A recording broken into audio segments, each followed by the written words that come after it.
Ibu, Bapak, Saudara-saudari, selamat berjumpa dalam Lentera Kehidupan pada edisi hari Selasa 14 Oktober tahun 2025. Salam kasih di dalam Tuhan Yesus Kristus.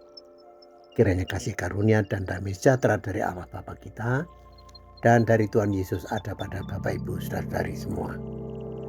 Sebelum kita mendengarkan sabda yang menjadi lentera kehidupan bagi kita, maka kita berdoa lebih dulu, mari. Tuhan Allah Bapa Surgawi, kami bersyukur hari ini kembali Engkau memperkenankan kami untuk membuka mata hati dan telinga kami mendengarkan sabda. Bukalah ya Tuhan supaya kami mengerti sabda Tuhan. Dalam nama Tuhan Yesus kami berdoa. Amin. Ibu, Bapak, Saudara-saudari, Lentera Kehidupan pada Selasa ini bertemakan kita menjadi pemenang. Kita menjadi pemenang.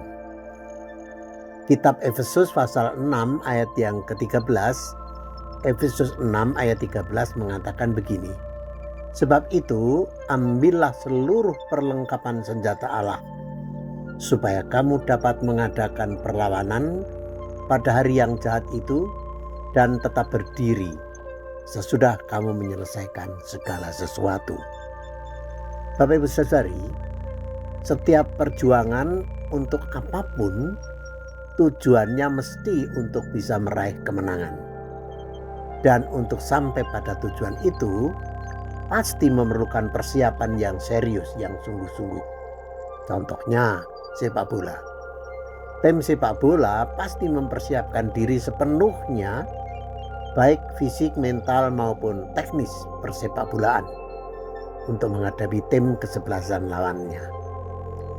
Nah, perihal perjuangan keimanan ternyata tak ubahnya juga demikian. Jemaat Kristen Efesus memang mengalami berbagai kesulitan atau penderitaan umumnya masyarakat sekitar. Namun yang lebih hebat lagi adalah penderitaan sebagai resiko imannya kepada Tuhan Yesus. Disebutkan bahwa mereka sedang menghadapi lawan yang berat, bukan melawan darah dan daging atau manusia fisik yang kasat mata ini.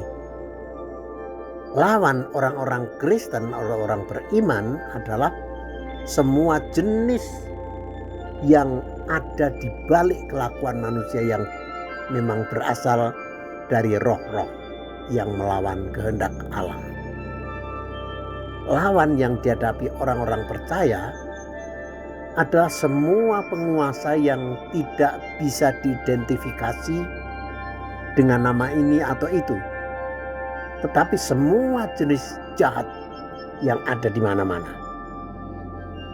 Nah, lawan itu hanya bisa ditandingi dan dikalahkan kalau orang percaya sepenuhnya mengenakan perlengkapan senjata Allah. Perlengkapan senjata Allah itu dikenakan bukan sebagai kemampuan manusia. Mereka, manusia itu, tinggal mengambil saja senjata milik Allah dan mengenakannya. Jadi Allah telah menyediakan. Jadi manusia tidak mencari-cari ndio tidak. Tetapi semuanya telah disediakan oleh Allah dan itu harus diambil dan dikenakan. Tak ada satupun yang tidak dikenakan oleh orang-orang percaya. Sebab benar-benar lawan mereka, lawannya orang percaya itu hebat, luar biasa. Bagian senjata itu disebutkan dalam firman Tuhan, antara lain berdirilah tegap. Ya, berdiri tegap itu sebagai ekspresi siap tempur, memberlakukan dirinya sebagai tentara Allah, begitulah ya.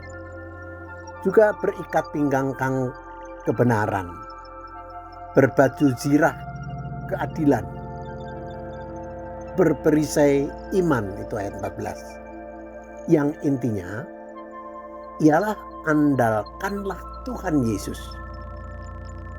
Jika Tuhan Yesus yang kita andalkan, maka kita akan tetap bisa berdiri, bertahan, bahkan mengalami kemenangan. Ya, kita menjadi pemenang. Bagaikan prajurit yang melambai-lambaikan bendera kemenangan.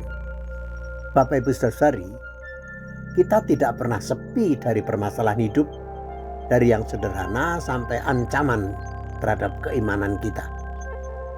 Iman kita terancam oleh iming-iming keduniawian, oleh banyak rayu kuasa gelap, untuk tidak rendah hati, untuk egois, untuk mengagungkan diri, juga untuk mudah marah dan tidak mau mengampuni orang lain. Nah, ada kuasa di balik itu semua, yaitu kuasa roh yang menentang kekudusan Tuhan, roh reget si iblis. Menghadapi itu semua, kita bisa lemah dan kalah.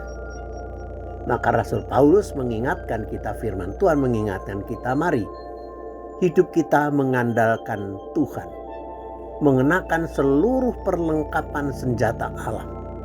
Tak ada satupun yang disediakan Allah itu yang tidak kita kenakan. Niscaya kita dimenangkan oleh Tuhan dan kita menjadi pemenang. Amin.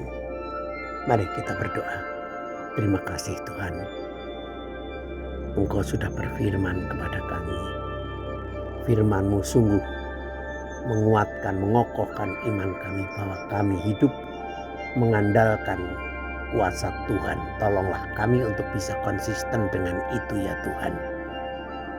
Lengkapi kami dengan berbagai macam kebisaan kami untuk berdiri tegak dalam iman. Tuhan, lindungi kami malam nanti kalau kami istirahat. Istri, suami, orang tua, anak-anak kiranya diberkati oleh Tuhan. Juga semua harta benda dalam rumah kami. Beri kami kekuatan bagi yang lemah ya Tuhan. Sembuh bagi yang sakit. Dalam nama Tuhan Yesus kami berdoa. Amin.